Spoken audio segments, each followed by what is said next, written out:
What's going on, everyone? AP over here at Run Pure Sports. We're bringing you the Saturday edition, a little bonus coverage, swing for the fences. We got a really tasty slate tonight. We're coming off a monster night. Man, Glock, you were up there. I saw your team. You were sitting real pretty. One little, 1v1 pivot, and it's just a monster night. But we got to give a shout out to Be Quick, one of our members. This dude went. He shipped 178K last night. So full Toronto stack. Had Danny Jansen in there, double dong night. But Glock, let's bring you in, man. Coming off a nice night. I know you had to make some decent money there. And, talk to us. What do you got going on this Saturday? Yeah, I think MMA just locked. So got up, did my teams for that. And yeah, last night was awesome. I think it was one of the few sweats I've had this year so far. I think everyone on the team, at least on the cores page, had actually Toronto in their cores. So, obviously from a content standpoint, it was straight up. I obviously cored Toronto with Scherzer and Morton. They kind of had the pitchers kind of had like an okay night, but as you said, Be Quick. I saw his team. He actually won with a Corbin Burns on his team with 12 points. So he could have won that thing by a landslide. So shout out to him. I think he had the 5-man Toronto. Obviously, he had Jansen over Kirk, which I cored Kirk, and that cost me. But that's how it goes in this game. And I think he mini stacked Milwaukee, which also got him there. And yeah, it was a great team overall. But yeah, I mean, we just want to continue that momentum from last night. I think yesterday it was like the first big slate coming back from the break, and RPS crushed it. I think there was RPS logos everywhere, and yeah, it was a crazy night, man. Like, I don't know if you watched the game, AP, but there was so many blooper balls like in between the outfielders and in between the the fieldsmen that it was like, I don't think I've ever seen something like that. And I saw like Gary and K Fallak going at it in the chat. I'm kind of curious on your point of view, but you know how like if a ball goes over an outfielder and the outfielder sees it, but he loses track of it, it's not counted as an error. That happened last night for Tapia's like inside the park grand slam. Jarren Duran was in the outfield, and it looked like he kind of knew where the ball was going, and then he completely lost track of it. It landed behind him, and then obviously Tapia is super fast. He just ran all the bases for the inside the park grand slam. I'm kind of curious your thoughts, because I know Gary was like, how's it an error when the outfielder doesn't see the ball? And then K Fallak was kind of in the chat, and others like, oh, that's like a 1920s ruling. Like, that should be an error on the outfieldsman because it's an easy fly out if they, make the play on it. But yeah, I'm just kind of curious because I feel like we've seen that scenario a few times now, in these games. Yeah, I mean, that's a interesting debate. I'm probably the wrong person to really get in there and debate those rules. I love betting on baseball. I love MLB DFS.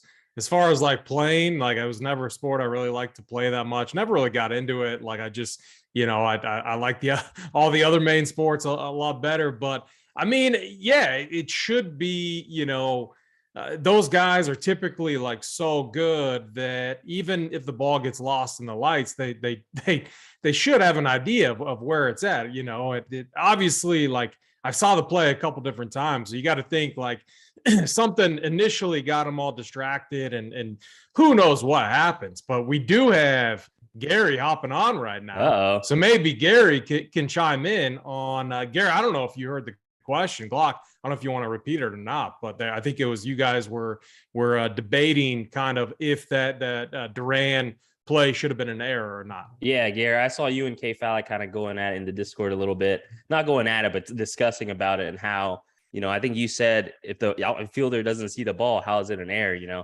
And I understand, if he makes contact with his glove and, it bounces off his glove, that's an error. But, what happened wasn't an error. And I think I kind of side with AP on this where, I think whatever side you're on, if you have that person or not in DFS, it'll tilt you whichever direction. So obviously I had Tapia, so I loved it at the moment. But I'm sure if I'm on the opposite side and I don't have Tapia, I'm just like, oh God, how's that not an error for the defense? So yeah, just kind of curious on what you think, Gary, if you're still on the same side or not or not. Yeah, I mean, I think it's definitely it clearly is not an error unless, I mean, you have to make a play on the ball. Like, it didn't come off his glove. He didn't completely miss. I mean, he just didn't see the ball. And man, the wind like knocked that. It looked like a routine fly ball to center field, and then all of a sudden, I think it did it hit the wall. I mean, I don't even did think it he? got that far. I think it just landed right before the ball because it Yeah, did the seem like track. Duran was like he saw it, and then all of a sudden it just like disappeared in the air or something, and then The it wind ended up carried behind it. him. Yeah, the wind carried it, and then the dude just stood there, like what is he doing, just standing there? And then the right field or the left fielder is running over to the ball. I don't know, maybe he thought it went off a fan or went out of the stadium. I don't know what was going on, but it was definitely crazy. I mean, RPS just printed yesterday all the screenshots, just a ton of. I mean, I was way overweight on Toronto on both FanDuel and DraftKings. I think in the FanDuel one, I finished like 17th in the main, and close. I was in in the teens on the main and on the wall in the mini max on DraftKings too. But definitely a good night. Yeah, gonna get it back tonight too.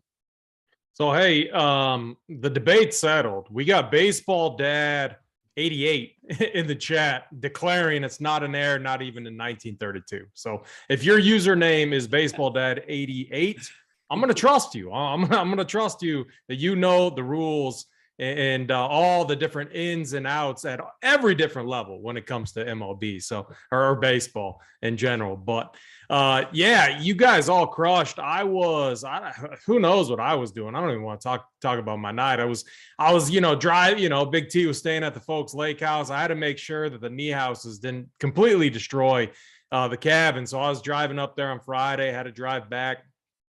And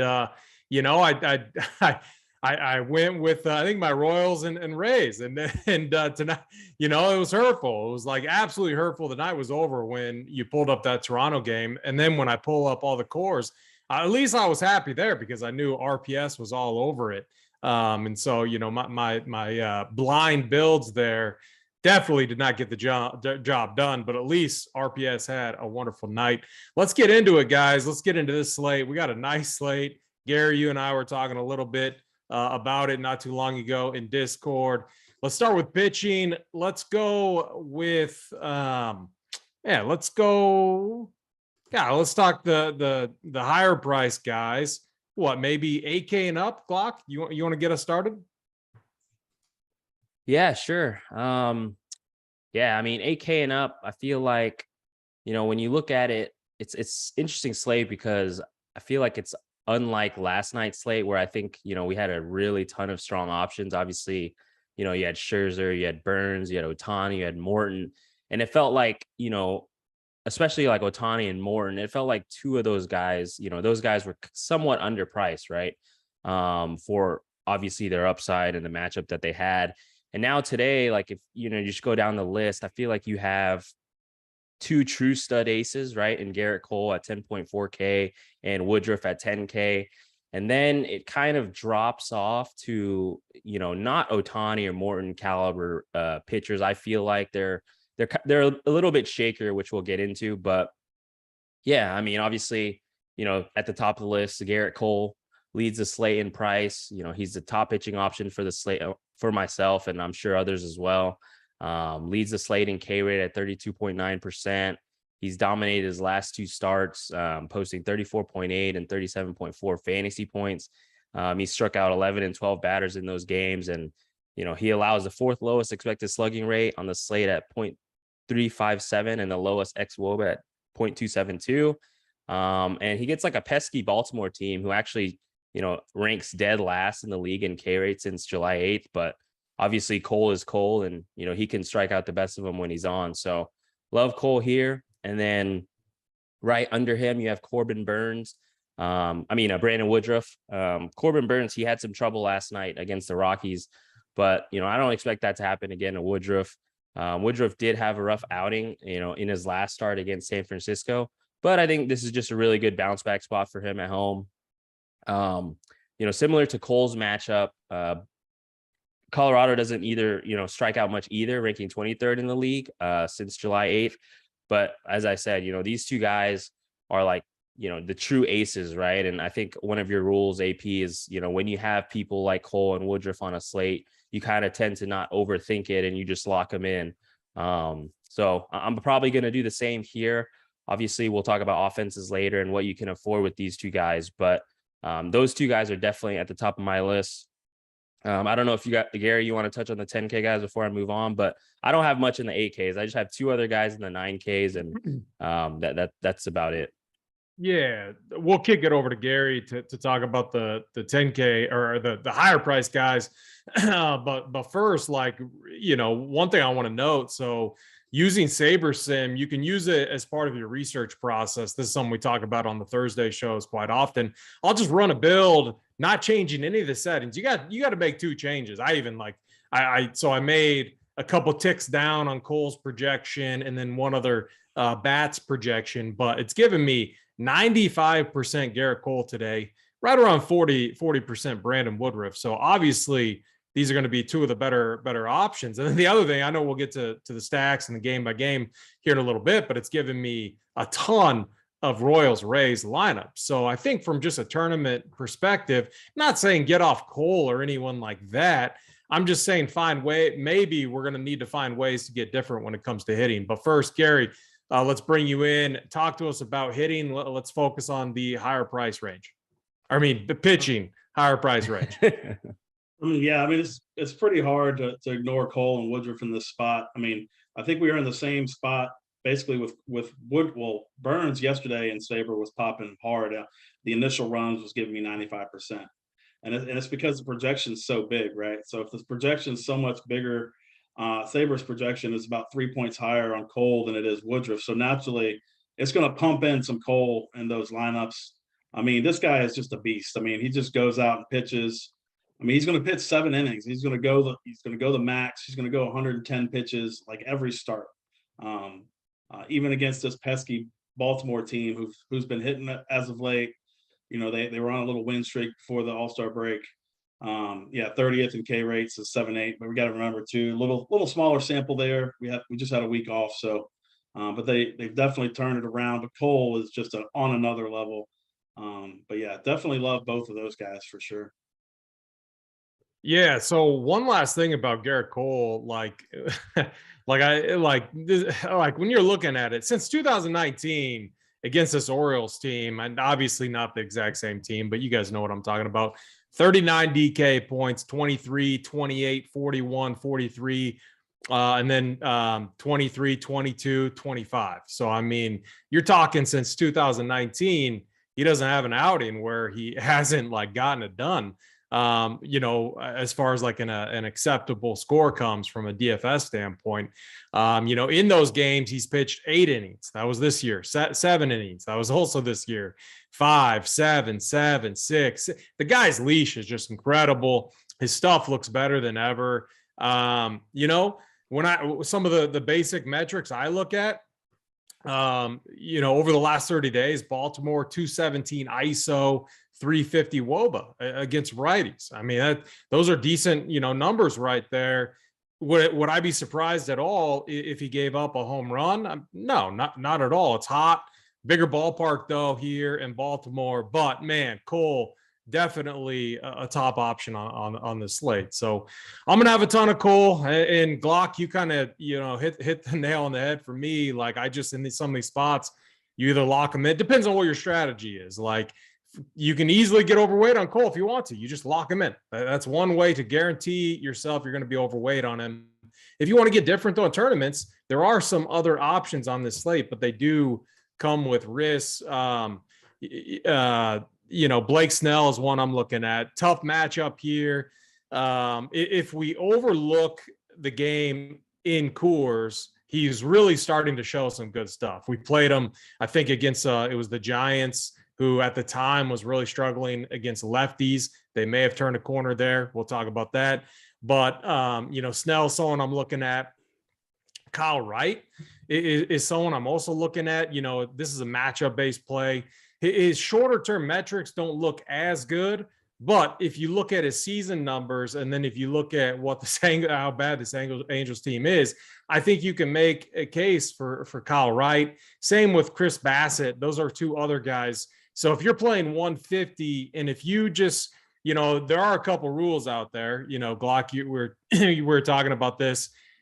There are a few guys, you just lock them in. You don't care about ownership. Cole is one of those guys. But another rule I usually like to play by is whoever the highest owned, projected pitcher is, I try to avoid that. I try to get different. Very, very, very tough to do with Garrett Cole today. But if you are the contrarian type of player, you can go Woodruff, Bassett, Kyle Wright, maybe even, Julio, Urias, some of these other options. I just think they come with a ton of risk here. So as far as rankings go, this top end range for me, I gotta, I'm with you guys. Cole, Woodruff, I'm right there with you. And then I would say, though, for tournaments, I'd be looking at Kyle Wright, Chris Bassett, and what I would be doing is using the extra salary that you're going to save to stack up some higher price bats. So, Glock, did you want to just kind of rank the top tier for us?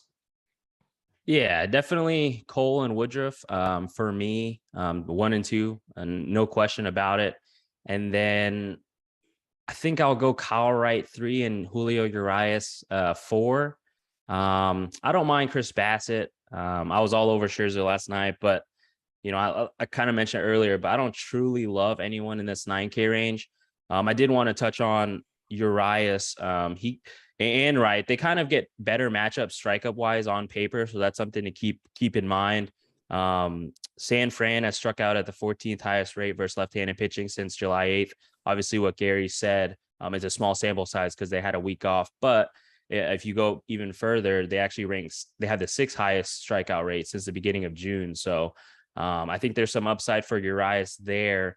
But he's 9.8K, and I think most, are just going to spend that extra 200 to get up to Woodruff, or 600 more to get up to Cole. So I think Urias could get forgotten about a little bit and kind of drop down in ownership, making him a low-owned tournament option for sure. And then, Wright. Obviously, he's playing the Angels, who have a terrible, terrible offense. I've just been targeting pitching against them, for the longest time now. They have the highest strikeout rate versus right-hand pitching.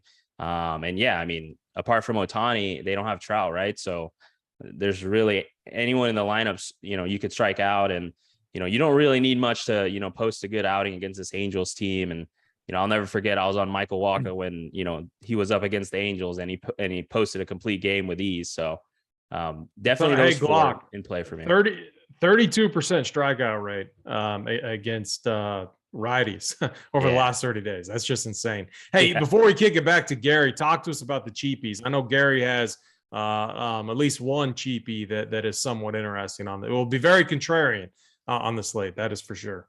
Yeah. Okay. So I'm personally skipping like the 8K guys and down. I'm not going to risk Blake Snell's volatility to 8.9. Maybe if he was like a little cheaper, I'd consider him. Don't want any Sandoval. Don't want any Wood on the road against the Dodgers. I think Brady Singer's okay, but definitely not going to force it on this huge slate. And I'm just going to skip all the way down, like no Lyles, no Lynn, no Hearn, no Bumgarner. I'm curious to see what Gary says, but I think my cheap guy is I'm going to go back to Max Meyer at 6.1K against Pittsburgh. He had somewhat of a rough debut against the Phillies. But I kind of liked what I saw in spurts. He looks like a little shorty on the mound, and he is, but he held Philly scoreless through 3. He gave up a 2-run bomb to JT Realmuto in the 4th, and then kind of blew up in the 6th inning where, he gave up a solo shot and then walked a guy and then gave up another hit. And then they pulled him, and then that pitcher gave up, a few other hits, which added to Meyer's earned run total. So I think the box score looked a little worse than it actually was. And, we saw what Braxton Garrett did last night. He striked out 7 in 6 innings pitched, absolutely mowed him down. He only gave up 2 hits and 1 earned run. So I think Meyer will have a similar opportunity tonight. I don't think he's as good for sure, but, at 6.1, you don't need much, and he's going to give you some salary relief savings. So Max Meyer would be in my pool for, the 8K and below range, to be honest, because I don't have much interest in anyone else really. Yeah, I'm going to be kind of in line with you. It gets tough especially when we have names up here that we've already discussed. It really gets tough to get down to this range. Gary, kick it over to you. Talk to us about this cheap pitching range. Yeah, so basically the same two guys, Singer and Meyer. Definitely have a lot more interest in Meyer here, like Locke said. I mean, I think he's a top prospect, not only in the Miami organization, but in baseball in general. He's got a clean matchup here against Pittsburgh. He's going to face a lot of lefties here, but I'm not really too worried about that. This projected lineup has a 27% strikeout rate, so definitely like him a ton. I mean, I'm going to have mostly of the top guys, but I'll have a little bit of Meyer, and I'll just sprinkle in a little bit of Singer. Singer's just been really good this season, probably his best numbers season in a while, if not in his whole career. I'm not really afraid of this Tampa Bay lineup. I know it's going to be really hot. That's why I'm a little bit hesitant to go with a little bit more Singer. I think it's going to be 100 degrees in Kansas City, so. Definitely a lot more Meyer. And to go back to the top range, I just want to emphasize, I think Kyle Wright's my guy today after Garrett Cole. Kyle Wright, I mean, he's coming off 2 matchups against the against the Nationals, who don't strike out like at all. He still had a 14% swing and strike rate in those matchups. Just couldn't get him to, couldn't get the strikeouts. I think he mows them down here. And I think he's going to compete for the highest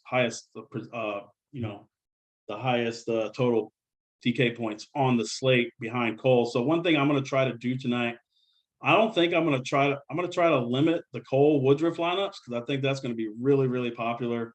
And I do, like Locke said, I do like Urias a ton in this spot. He put 23 DraftKings points up in his last start against San Francisco. I think he put 27 DraftKings points up against this team in the start before that. So he has good success against the Giants this season, and he's going to be low on. So I think I'm going to pair Cole and Woodruff with Urias and Wright in most of my lineups, and sprinkle in some Max Meyer.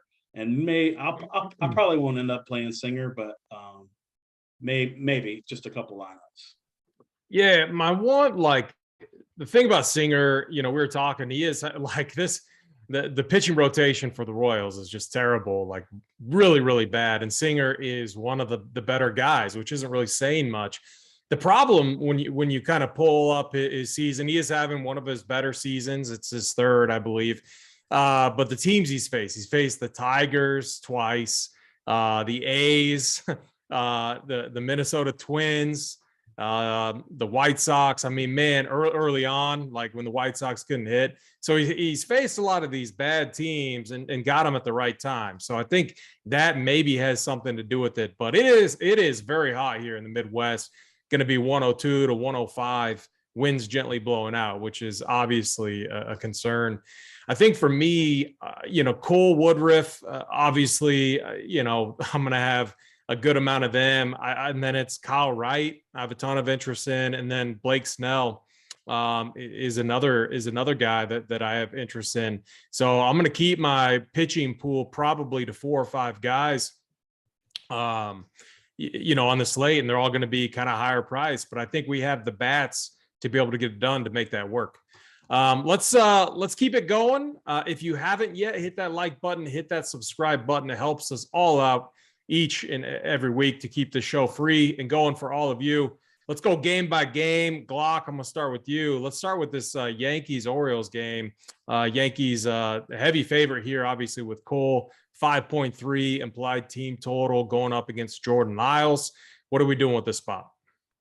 Yeah, just one thing to touch on Gary's point about the pitchers really quick before we move to offenses. I think one thing you can consider doing, like if you're using Saber, I mean, you simply just set a rule, max 1 of Cole and Woodruff, right? And let's say, you build out like 25 to 50 lineups like that. That's automatically going to make you different, because so many people are going to pair that up. So like you make one batch with that rule, and then obviously you disable that rule, and then you generate the rest of your lineups and just let the numbers fall where they may. But I think that's something you should keep in mind if you actually do want to go that route and not play Woodruff and Cole together. It's something that, I do a lot, right? Just don't pair the 2 of the top 0 pitchers together.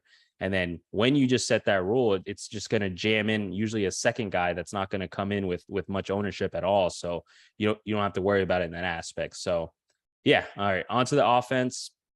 Yankees at Baltimore. I mean, I wrote the Yankees up last night, and they were pretty disappointing apart from Judge. But I think we can go right back to them here against Jordan Lyles.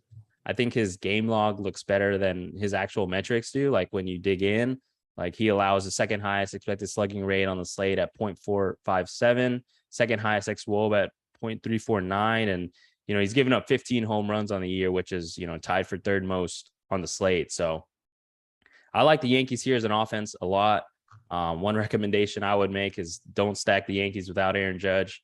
I think you could mix and match the rest of the guys, with Stanton, of course, if you can afford him, but just don't make a Yankees stack without Aaron Judge in. And if Mangone's hearing me, then he knows what I mean, because I think he stacked up the Yankees without Judge. And, obviously when you get that double dong, you're just like kicking yourself. And, I have a rule with some of these offenses where it just doesn't feel right if I'm 5-man stacking them and I don't have their best bat in the lineup, right? Like last night, prime example with Toronto, right?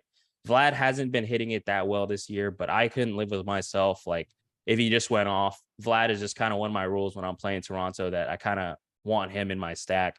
And the same goes for Judge here. So yeah, I have some interest in the Yankees for sure. They're definitely going to be one of my top stacks. And then, on the Baltimore side, I had interest in them yesterday. They were my mini stack actually.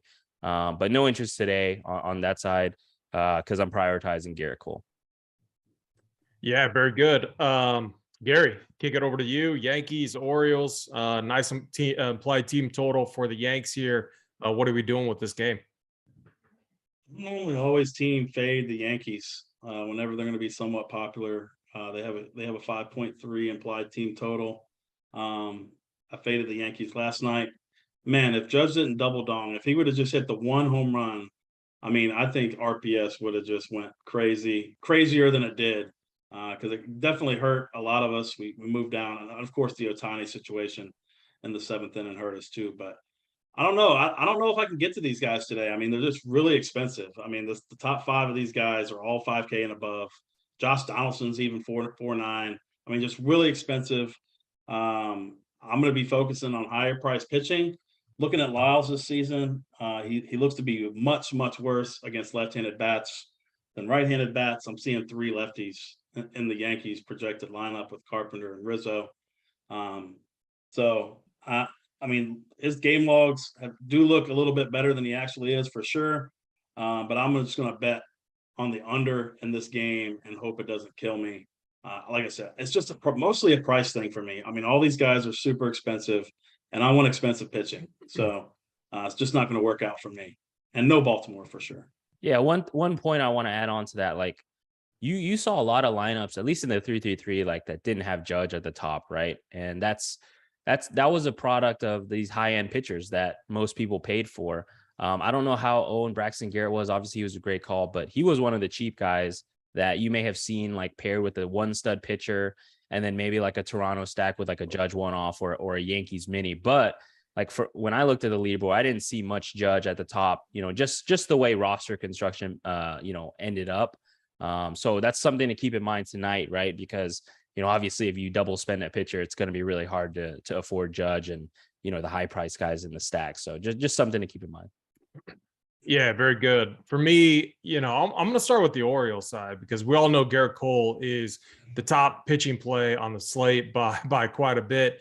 The thing, though, is if you're not locking them into 100% of your builds, I think you should consider putting in a rule that says I'm going to play at least a mini Orioles stack. And the reason is because whenever Cole doesn't get there, it's because he's given up some home runs. He gave up 2 to Boston, 2 to the Indians, and then there's that lone liar game against the Twins where he gave up 5. What I'm saying here is don't not play Cole, but look at like if you're not locking him in, ask yourself why with those other builds. If those other builds, you're obviously trying to get different. I would say make that rule to, that says if Cole isn't in one of my lineups, let's just say I was going 85% Cole. That last 15%, you should be looking at the Orioles, in my opinion, because their numbers aren't bad over the last 30 days against righties. That 217 ISO, 350 WOBA.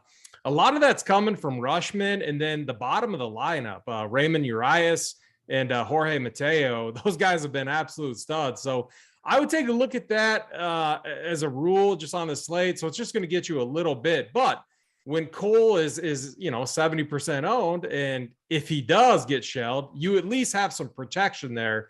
If you're overweight on him, then the builds that you're not underweight, the builds you don't have him on, I guarantee people still aren't going to have the Orioles. So it makes you completely different, and it gives you some insurance too against the Orioles getting too cool. It is 93, winds gently blowing out. As far as the Yankees go, I think for me, it's kind of a 3-man power stack at most. But when you look at the price tags here, it is going to be hard to get them in on the slate. So I'm kind of on the camp of being a little bit under there. But if I did have to play them, it would be, Judge, Rizzo, and then like a Hicks type of 3-man, power, stack is how I'd run it. So let's keep this going. Let's go Marlins, Pirates. Gary, I'm going to start with you this time. Yeah, I mean, I'm going to go right back to the Marlins here. I had them a lot in as mini stacks yesterday. I'm definitely not going to 5-man them for sure. But yeah, I like this lineup quite a bit. They're all dirt cheap. I mean, they're going to be able to. I mean, like I said, we're looking for stud pitchers today. The most expensive guy in the projected lineup is Jorge Soler at 3,600. So definitely, I'm going to have a lot of interest here in Miami. On the Pittsburgh side, I'm gonna have some Meyer, but I just don't think I can get to any of these Pittsburgh bats. So definitely the Miami side for me. I'm a donkey. I was on mute. Yeah, very good. Glock, let's kick it to you. Marlins, Pirates. Yeah, I don't think I played Miami like all year really, except aside from like short slates. I get the case for them for sure, but I don't think I'll get to it on this big slate. They did get it somewhat going last night. I think Stevie Boyden or Gary, you guys made the call of, Marlins minis. I think that would be my consideration if it got to that point. Like, they have a lot of cheap bats, right? I think Joey Wendell led off last night. He's 3.5K. Gary mentioned Jorge Soler, 3.6K. Avisal Garcia's 3.1K. Garrett Cooper's 2.4K. They have a lot of cheap bats, and those cheap bats are kind of what you'll need to look for when you're double spending at pitchers. So it's somewhat interesting. But like I said, I probably won't, do any Marlins on today's slate. And then, on the Pittsburgh side, we kind of made our case for Max Meyer as a pitching option early in the show. So I don't think I'm going to have any interest in the Pittsburgh side easily. And, obviously, if you think he gets blown up and has a worse game, than he did in his debut, then there is merit to stacking up Pittsburgh. He did allow the highest expected slugging rate on the slate, in his 78 pitches when he had in the first game. So, I mean, I get it, but I'm just going to kind of fade this game overall. Just two offenses that I think are, pretty below average. And, I'm not really a fan of stacking them up personally. Yeah, Jose Quintana, I don't want to play him, but 3.5 xFIP. He's, command's been very good, is limiting hard hits, and then when he does get hit, results in a high ground ball rate. So while Soler as a one-off could definitely get to him, I'm going to be under on the Marlins, and then I'm under on the Pirates too. Like, the one thing I don't want the opto to do for me at times is, pull in some of these cheap bats, especially as one-offs, because I think that's a common thing that happens for a lot of people. So I'll typically, what I like about Saber is, like, on a game like this one that I'm under, I don't want to fully just exit out. I rarely do that. I just go in there and I give them an implied team total of like 2 each. And that usually, outside of maybe an outlier, which I do want to potentially bring in, will eliminate them from popping up into any of my builds. So that's how I'm running it. Let's keep this going. I'm going to keep it with you, Glock. Let's go right into the Rockies-Brewers game. Yeah, so no interest on the Colorado side. Since I think Woodruff is obviously one of my top 2 pitching options on the slate. I was on the Brew Crew last night. I know Gary was as well. We were kind of sweating him out in the chat. You just needed like a few more at-bats, I think, from some of his guys to take it to the winner's circle. But I think we can go right back to them today. Let me see. I think it's German Marquez on the mound, right? Oh, Urena. Okay, it's Jose Urena on the mound. Yeah. So, I mean, not really much else to say about Urena, right? I mean, I think we've been stacking against him, a lot, and he's kind of been good at minimizing the damage. And I will say he's actually been pretty decent, ever since coming back, 12.2, 9.5, 21.3 fantasy points against Pittsburgh. I think he's due for regression, at some point, right? So I think you can go right back to the Brew Crew. And the good thing about them is like they have power up and down the lineup, right? So whoever's in there, you can prioritize guys like Willie Adames, Rowdy Tellez, McCutcheon's been hitting it really, really well, Colton Wong, all those guys. And then, they have bottom of the order guys that, have home run upside as well. Jace Peterson, if he's in there, Hunter Renfroe hit a bomb last night. Omar Narvaez has power. So yeah, I definitely have interest in the Milwaukee side. Urena, like I said, he's due for regression at some point, right? I mean, I don't think anyone thinks he's good. So interest in Milwaukee as an offense, and then no interest in Colorado, obviously because of Woodruff. So yeah. Yeah, it'll be interesting to see if the Brewers have 5 lefties they could throw at him. He's been terrible against lefties. He's kind of saved his outings against righties out there. This is one team that could absolutely destroy him. Gary, Brewers, Rockies, what are you doing with this spot? Going right back to the Brew Crew here. Urena he's smoking mirrors. He got the job done last start. He's not going to get the job done here. I mean, I love these Brewers. They're kind of cheap too. I like Willie Adames. He's on a little heater. And then going down the lineup, Colton Wong, it's really good against right-handed pitching. Omar Narvaez, Rowdy Tellez, only 3,500. Like that's really cheap. He's probably going to be a little bit popular, but I'll eat that here in this spot. They got a 5.5 implied total. So yeah, hopefully the roof's open, which would make it a little bit better here in Milwaukee, which I would expect it to be. Should be like in the high 80s. So not too hot there, but definitely prime hitting conditions against a bad pitcher. Sign me up for that. Yeah, I'm with you. I like the Brewers here as well. I'm off the Rockies. Gary, keep it with you. Let's go Padres, Mets. Yeah, so I think, what was it, yesterday? What did the Mets lost? San Diego got to max a little bit yesterday. I'm gonna go. I think I'm gonna have a little bit of the Mets interest here against you, Darv, or against Blake Snell. I'm just not a Blake Snell guy. I know you talked Snell up a little bit, AP. I just can't do it. I like this lineup quite a bit for the Mets against left-handed pitching. And it starts with, Pete Alonso. Everybody's going to say, fade the guy after home run derby. I'm not really too worried about that here. 4,500 is just too cheap against the lefty for Pete Alonso.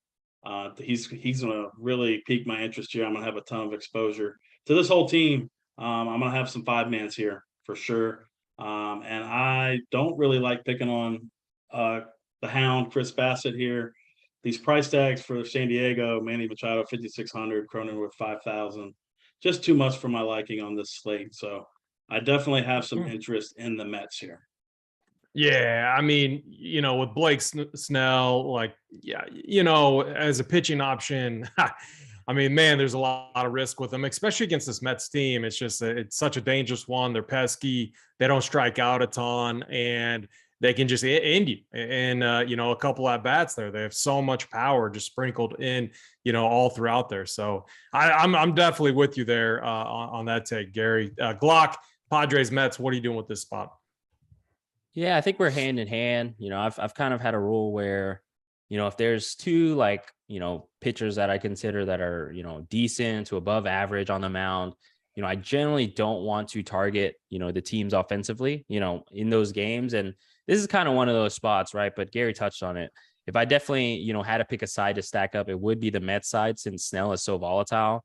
Obviously if he struggles with his control, he just walks a bunch of dudes. And, you can just see it from his game log. He'll post like 2 straight 30+ fantasy point performances and then follow it up by, single digit and negative performances, right? And, that's kind of the volatility that you get with Blake Snell. And, we've kind of all known that for a while now. So, there's definitely merit to stacking up the Mets. I think in 150, maybe you sprinkle them in a little bit would be my consideration. But I do think there's better spots on this slate. Like I do think the Brewers are a better stack. So, on such a big slate, I'll probably pass. But there is merit to stacking up against Blake Snell for sure.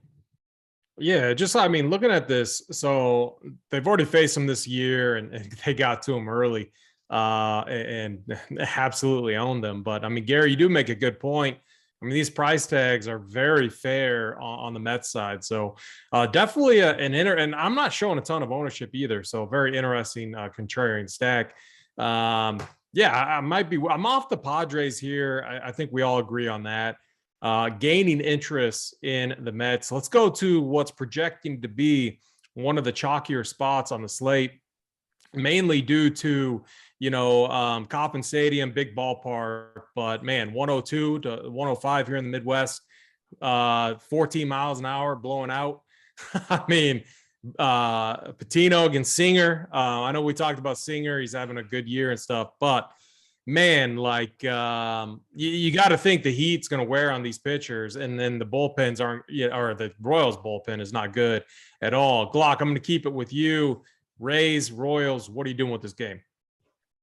Yeah, it's definitely an interesting spot. I think listened to the shows yesterday. I think JSU was in on the Tampa Bay Royals game stack, and I think it may have been a day early because I think tonight it's totally in play. Like you mentioned, I think there's two really below average pitchers in the mound with Brady Singer and Luis Patino. Patino hasn't recorded a single strikeout in 2 outings with 79 pitches total, and he's posted negative fantasy points in both games, right? So I think I would prefer the Royals side if I had to pick one to stack up, but I think both sides are viable. Like we kind of mentioned earlier in the show, Brady Singer has been, pretty good this year, especially as of late, right? In his last 4 starts, he's posted 16, 19.1, 15.6, and then 20.3 fantasy points. But, he can always get blown up, right? So I don't mind the Rays either here, maybe more so as a mini stack. And then Royals would be my 5-man, but, the Tampa Bay, they have cheap guys like Josh Lowe, 2.7K, Taylor Walls, if he's in the lineup at 2.3K, who can help you get salary relief, right? If you want to jam in that stud pitching option. I know last night I was debating who would be my mini stack, and, I was going in between, obviously I had my Toronto expensive bats and then, my secondary stacks, just because my pitching had to be cheap. And I was juggling between the Rays and the Orioles, and what do those two teams have in common? They have cheap bats, right? So that's something you definitely have to look for on slates like this, where you want to prioritize the stud pitching. And Tampa Bay and Kansas City will definitely be in consideration for me when, it comes to my offenses.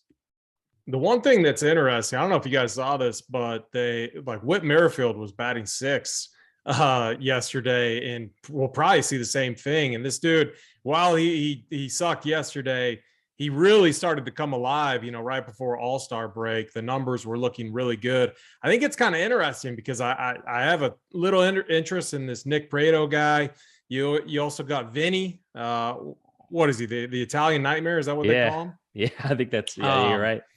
And then Nicky Lopez is starting to hit the ball. Now, Nicky Lopez is a volume guy. You're going to need a multi-hit game and maybe a stolen base. But I think the lineup is interesting, to say the least. But Gary, let's flip it over to you, man. Rays, Royals. It's hot here. What are we doing with this spot? Yeah, so you bring up a good point there with the bottom of the order Kansas City guys. That's where I'm going to be focusing my attention today. Let's go. I like these cheap price tags. We want these expensive bats. I'm not going to pay $5K for Bobby Witt. I'm not going to pay $5K for MJ Melendez, but I do like some Benintendi, Whit Merrifield. I like the whole rest of the lineup. They're just really cheap. Nick Prado, 2K. I mean, Stone minimum. He's going to be low owned. He's coming off 10 points, 17 points before that, like hitting the ball pretty good. Nicky Lopez, good point. Second base, third base, play him 2 different spots there, 2,600. Definitely like that price. So this is kind of like the play yesterday with the Orioles for me. When I was playing Mateo, who's 2,600. So he kind of takes his place. I like punting at that position quite a bit at second base. So it's going to fill up a good position for me. And it's going to be cheap, and it's going to allow me to get up to some other higher price bats within my stacks. So yeah, I definitely am on board with the KC cheaper guys. And Tampa Bay, they're cheap outside of Randy Arozarena, 4,900. But Brandon Lowe's still too cheap, 4,300. He should be a 5K player, and he will be soon. But I just don't like the rest of this lineup for the most part. So probably I'll keep Randy and Brandon Lowe in my pool. And if I get some 2-mans, I'm fine with it, but I'm not going to force them. Definitely prefer KC side here. Yeah, the interesting thing in it, I keep going back and forth on what I want to do, but I do think as we're talking through this, like initially I'm like, oh, everyone's going to play these two high-priced chalk pitchers. And yesterday, if you're factoring in recency bias and how they actually didn't perform very well, maybe people see that and maybe they're slightly underowned relative to what they should be. And if that's the case, the other thing is like the Rays and Royals, everyone's going to go to the top of these lineups. We've seen how the bottom of these lineups can absolutely ship for you. They did it yesterday with Toronto. I like the bottom lineup, the bottom of the order here for the Royals, with Witt batting 6. I mean, man, you could go, 6 through 9 and then add in one other guy, Benintendi, 3 if you want to do that. There's a lot of interesting routes that you can go.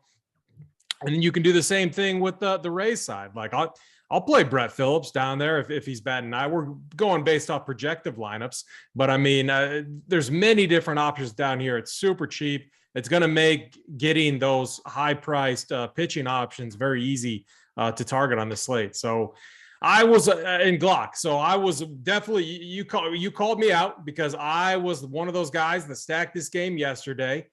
I think I was a day early and I wanted to get off of it today because I'm like, man, if it's going to be chalk, I don't want to play it today. But I could absolutely see if I move off this game, it's definitely going to go off. So you reeled me back in, Glock.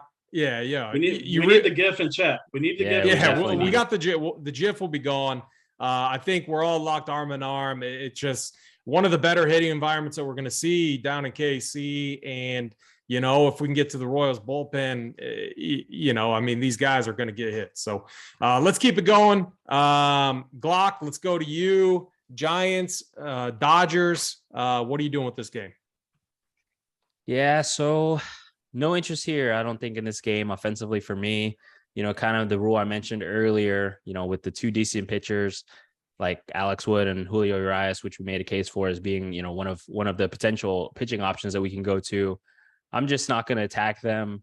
Alex Wood, he has been pitching better as of late, 33.4, 22.1 fantasy points in his last 2 starts, struck out 7 and 8 batters in those games and didn't allow any earned runs. So I think I'll pass here. Not sure if you guys have any interest in these 2 teams, but I'm curious to hear if you do. I think I'm just going to simply fade this one and just consider pitching, if anything. Yeah, Gary?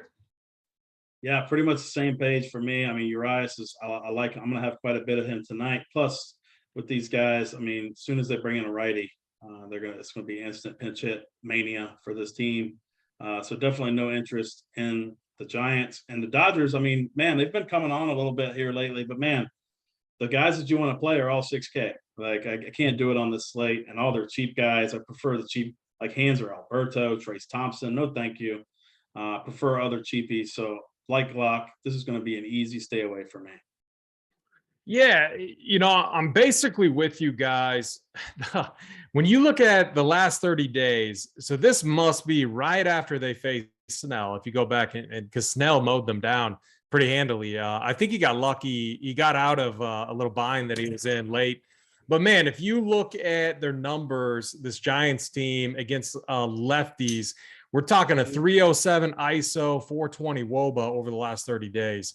And if you pull up the metrics, I mean, man, Flores, Ruff, all these guys are back to hitting lefties pretty decently. So I think what I'm going to do is make a rule to like limit it to 3-man stacks on the Giants side, targeting just these absolute like platoon guys, Ruff, Flores, even maybe Longoria, some of these other guys. But I'm going to limit it to a 3-man stack because I'm with you. Like, the second they get to the pen and these guys start getting pinch hit, there's nothing more frustrating. But I don't think that kills you if they get to them early and if you have like a little 3-man there. So that's how I'm going to attack the Giants. And the other thing too is like no one's going to play the Giants here against Urias.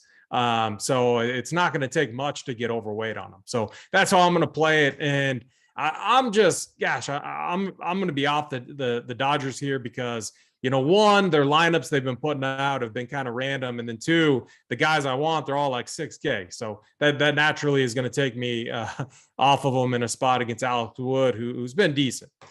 Gary, let's go to you. Let's talk the Guardians, White Sox. Man, I like this game quite a bit tonight. It's going to depend on lineups. I think they're playing a doubleheader. I think they're about to start here shortly. I think both lineups are pretty watered down. So we just got to keep an eye on what lineups they throw out here today. But man, Lance Lynn in particular has not been good at all over the last 30 days, especially versus lefties. 390 WOBA against, 228 ISO against, 90 mile an hour average exit velocity against. I mean, just 15% K rate against lefties. Not good at all. I like all these lefties for Cleveland. Probably more of a mini stack for me. Jose Ramirez, 5,600. I mean, he should be 6K. I know he's kind of struggled a little bit recently. He did have a double down game here before the All-Star break, but outside of that, he's kind of struggled recently. But I like this spot a lot. Lance Lynn, I'm not a believer. But yeah, we definitely, and I do like the White Sox side here too against Pilkington. So I like a little game stack here, but unfortunately, we just need to wait. We need to wait for these lineups just to see, because I don't want any watered down lineups. I think I need, hopefully, what's his name? Robert? Like, what's his deal? Robert, He went out. Yeah, he went out before the All-Star break with some dizziness, and then he didn't make the lineup again yesterday. Hopefully he's back in the lineup today. I didn't really see the early lineup to see if he was in it or not, but definitely like this White Sox. I like both sides. So game stack is firmly in play for me. I think I'm going to prefer the Cleveland side because I think they're going to be a little lower owned. They have an implied total under 4 from what I'm seeing. But yeah, need to pay attention for lineups for this one. Yeah, the crazy thing is, and like you guys have gotten me, into looking at this pretty heavily, when we're breaking down pitching. But like we saw it with Kopech when velocity drops. We saw it yesterday in Boston. Like all these hitters, they look at the same stuff. They probably even have like better, I mean, actually, they're probably just looking at the same stuff we are. They can see this, they pick up on it. And when it happens, they absolutely get destroyed. And now Lance Lynn, we're seeing like a pretty significant drop off in some of his main pitches there, like right around 2 miles an hour relative to what he was doing last year. So I'm with you, Gary. I'm off Lance Lynn, especially against a Cleveland team that's pesky at the plate. And I like how this lineup is kind of coming together too. I was like, for the longest time when I do these shows, I would struggle with this Cleveland team because I wouldn't like the bottom of it. I wouldn't really feel good about how I was stacking it up. But Josh Naylor, Nolan Jones, some of these guys in there, especially lefty, against a righty here, I think it's pretty tasty. And then obviously with Jose Ramirez right in there, so I'm gonna have a ton of interest in it. Glock, let's kick it over to you. What are you doing with this spot? Yeah, I think I'm hand in hand with you guys. I think I'm a little lower on the White Sox side because, I feel like they always look good as a stack. They treated us well a lot last year.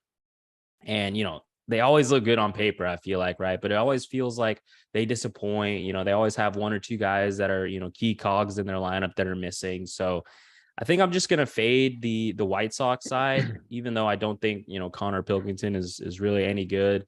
I think there's better stacks on this slate, as we mentioned. But yeah, I mean, I love the Guardian side for sure.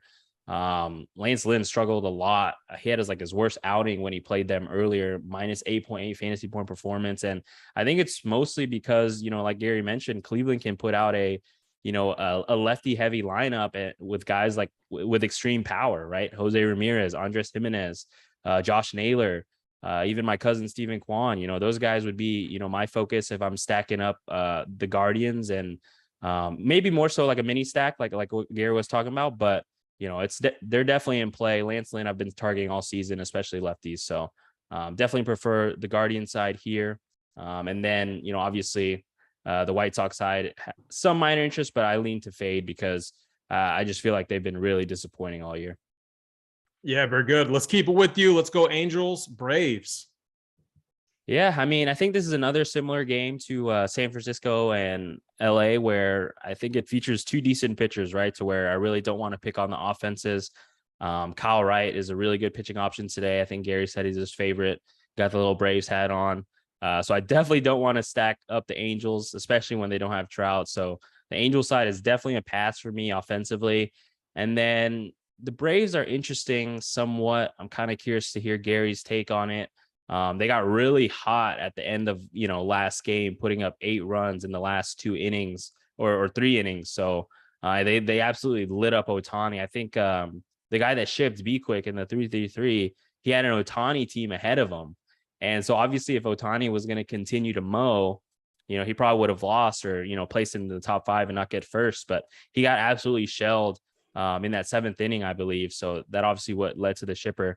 But it's Patrick Sandoval. I think he's good enough to minimize the damage, and I'll likely pass on Atlanta here. But if you do stack up the Braves, the good thing about them is, like Milwaukee, you could really play anyone in the lineup. I don't know if Robinson Cano will be in there, but he would be a fade for me. But everyone else really in the lineup, Arcia hit a bomb when he took over for Cano last night. He would definitely be in play. So slight interest in the Braves, no interest on the Angel side for me offensively. Yeah, that was funny because I was given captain crap because our projection on Ohtani was so high, and I'm like, wow, I'm like, we got like a 33 piece for Ohtani, in this spot, and then later he's blowing me up. He's like, oh, Ohtani projection too high, and then it all came. He was looking down. so good. All came crashing down. Captain spoke, you can't victory lap, especially in baseball. You got to wait it out, man. You got to wait it out. All right, Gary, our local Braves, man. What are we doing against Patrick Sandoval? And first of all, going back to the Ohtani situation last night, I mean, man, what a dump. The manager just left him in too long. This Braves team is going to figure you out. I know it's Shohei Ohtani. He was mowing them down. I get it, but man, 7th inning, take him out. Like just take him out at that point. He had a low pitch count though, right, Gary? Wasn't he at like 80 or 70 pitches or something? Yeah, he did. I mean, he was, but man, you're going through the lineup for the 3rd time. It's the odds, especially against a team like Atlanta who has a ton of power. Really good hitters. I mean, they can figure you out, but man, it cost me some money because I was heavy on Ohtani, and I saw he had a 35. He was at 35 DraftKings points when it all came unraveled. So the projection was pretty spot on there until the end there. But yeah, it's going to be hard for me not to play the Braves tonight. I know Sandoval's been really good at this season, but man, Austin Riley might be my highest exposed bat of the slate. He is just on a complete heater. He absolutely mashes left-handed pitching over the last 30 days. He's got a 6'11 ISO, 579 WOBA, limited sample, but man, he's just been crushing the ball as of late. I think he's tied. Him and Olsen both are crushing right now, and I will have some Olsen, even lefty on lefty, in this spot. He has home runs in 5 of his last 6 games, 5,600, 5,700. I'll pay those prices. I got some cheap bats that I like. So yeah, I definitely like Ozuna. Oh no, let me retract that statement. I do not like Ozuna in this spot. He has been really bad against left-handed pitching. Prefer Duvall straight up over him. His lefty's a lot better. And I like Arcia too. And should be in that 8-hole tonight, 3,800, second base position. Like that a lot. Don't think I'm going to get to too much Acuna. He just doesn't look right now. I think he's still hurt. Something's still going on with him. But yeah, I'll definitely have some Atlanta. They have a 5 implied team total. It's going to be hot and muggy in Atlanta. Sign me up. Yeah, the thing about Acuna is, like, man, he's always so expensive. He's usually the popular bat. So whenever I stack the Braves, I always I under project him so he won't fall into a lot of my stacks. And then I project the bottom of the lineup a little bit higher too, just because, this whole lineup 1 through 9 can get it done. And they have been all season long. And I love these spots where they're projecting to be low owned. Like, this is a spot where Michael Harris batting 9th is going to be like 1% or lower potentially. No one's going to play him. I'm going to play him. Arcia, Contreras. I'm going to play all these guys. You need a Michael Harris jersey, AP. I think that's your boy this year. I feel like. Yeah, I've stolen him from Gary and Stevie Boyd and Steve Boyden. I mean, those two were stroking him hard early in the season. So I just picked up on it. One thing I will say on Harris, but man, he has not looked good against lefties. I mean, he's got a 096 ISO, 266 WOBA, which is pretty bad, and he's been doing all his dirty work against righties. But Sandoval probably go 4 or 5 innings. You're gonna get a righty in there. He can do some damage later on, so I don't hate it. I like him not as a I don't like him as a one-off. More of a stack where part of your stack gets to him early, and then you're finishing it off with once they get to the pin. So I'm with you there. Let's keep this going, Gary. We'll keep it with you. Nationals against D-backs. Yeah, so I think a lot of people are going to go to the Arizona Diamondbacks. I think they're going to be one of the most chalkiest. They're probably going to be the chalkiest secondary stack on the slate. They're cheap. They're facing against Anibal Sanchez, who we normally all stack against. He looked decent in his last start. He gave up a couple bombs, but man, I almost wrote up Anibal Sanchez as a play today. I just don't like playing chalk D-backs. I know they put up 9 runs or 10 runs yesterday, but man, I just can't do it. Ketel Marte 5K. Like, how many other players at 5K would I rather play than a chalky Ketel Marte? There's quite a bit. So I don't know. Christian Walker 3,800. I mean, man, they're so cheap though. Dalton Varsho 3,600. Man, it's going to be hard to fade, but I think I'm going to be underweight on this team. And I think I'm going to prefer some Washington mini stacks against Bumgarner here. Josh Bell is going to lead the way for me, 4,500. He's not going to be owned at all on the slate. And man, this guy has just been super consistent this year. Let me see here. I'm trying to pull it. I mean, he's got a 211 ISO, 370 WOBA against lefties, 11% strikeout. He just doesn't strike out like at all. He's always 2% owned on a slate. Juan Soto is always hitting the ball hard, still trying, even though all the trade rumors or whatever. Nelson Cruz, 4,200. I like that quite a bit. Kybert Ruiz, 3,800. Good price tag there. Even Lane Thomas, 2,700. So I like some of these bats here. They're pretty cheap outside of Soto. I consider Bell at 4,500 pretty cheap for him because he's got huge power, and the ball can leave the yard at any moment. I definitely prefer the Washington side here for mini stacks. Yeah, I like that quite a bit. I'm kind of with you on like playing the snakes as chalk. I never like to do it. So I like to be under on that. And I'm with you on the national side. Glock, what are you doing with this game? Yeah, I think I'm with you guys on the Washington side. You guys touched on all the guys that I would prioritize. Obviously, they have 3 guys that are, pretty obvious when stacking them up: Soto, Bell, and then Cruz. And then, I do actually have interest on the D-backs. I think more than you guys. If you guys read my premium articles, anytime the Nationals are on the slate, I'm definitely writing up the team that's, going against them. I just feel like it's just, really profitable all year. Just the Nats pitching staff is just horrible. So I'm going to go right back to them here against Anibal Sanchez. One thing to keep in mind, last night they were chalky as well. And like the top 4 guys in the order were like almost 20% or over owned. Like Carson Kelly was like 23% in that 3-3-3, and he obviously mowed. But that's just something you need to keep in mind when you stack them up, right? Like, don't just go 1 through 5. Get exposure to some of the bottom of the order guys. Dalton Varsho, if he's near the bottom. Alan Contra, I mean, you don't love rostering a guy like him or Perdomo, but you kind of have to dip your toes in there. Otherwise, it's going to be hard to get different, right? Especially if you're double jamming the top stud options and then, just jamming your Arizona guys in there. So make sure that, if you are playing them, stack them up properly and try to not stack them up with another chalky stack, right? Like, don't go Arizona with like the Rays or the Royals. Try to find like a, low owned other stack that, can make your lineup contrarian. So I think I have more interest in the Diamondback side than you guys do. But yeah, I like both sides here. Potential game stack spot for sure. Just 2 not very good pitchers that, I definitely think you can attack. Yeah, very good. Glock, let's keep it with you. This Rangers Oakland game, I'm gonna have very little interest in this. Like, I like the Rangers team, but man, we're in a big ballpark here, 70 degrees. Gosh, a spot I've been constantly fading. Are you playing bats in this game? Yeah, it's tough too, right? I think the Big T has that rule, just don't ever play this park. And I think I'm the same. I think one thing to point out is that, James Caprillion, I think he's been really underwhelming stats wise. I just want to point out he has like the lowest K rate on the slate at 15.2%. He has the third highest walk rate at 10.8%, fifth highest expected slugging rate at 0.435, and the fifth highest xWOB at 0.342. So I don't love the park, but it's just something to keep in mind that, Texas can be somewhat in play. Obviously, if you do play them, prioritize Corey Seager.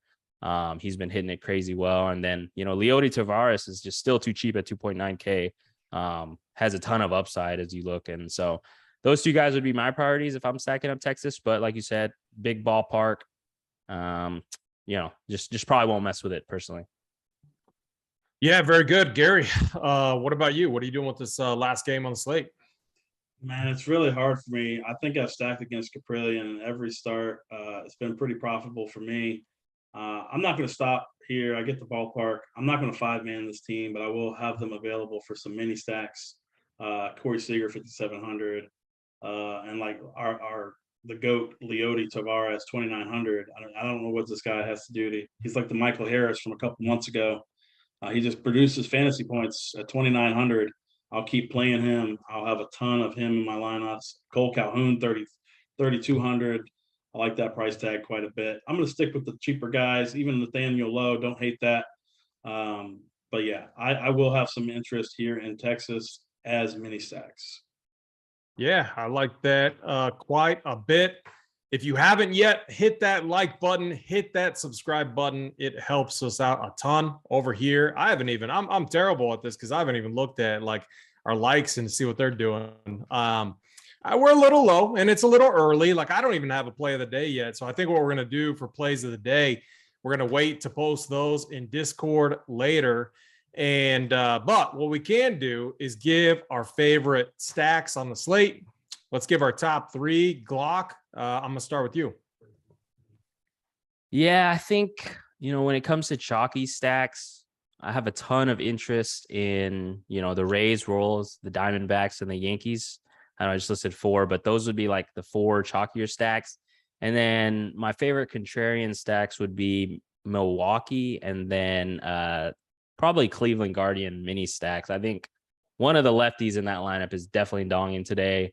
I think that one, just a little preview. I think one of them would be my plays of the day. But yeah, like I said, we need lineups and, we'll post them in the Discord. But yeah, I think, chalky stacks, Rays, Royals, Yankees, Diamondbacks, and then my contrarian stacks would be Milwaukee and then the Guardians. Yeah, very good. Gary, top stacks tonight. So I think as far as full price stacks, I think I got to go with my boys, the Atlanta Braves. It's my top 5-man stack on the slate. I also like Milwaukee, the Mets quite a bit. Bottom of the order, Kansas City, like we talked about, and the Nationals mini stacks. Yeah, very good. For me, it is, I like the Rays Royals game, obviously, but the Brewers, tons of interest in them.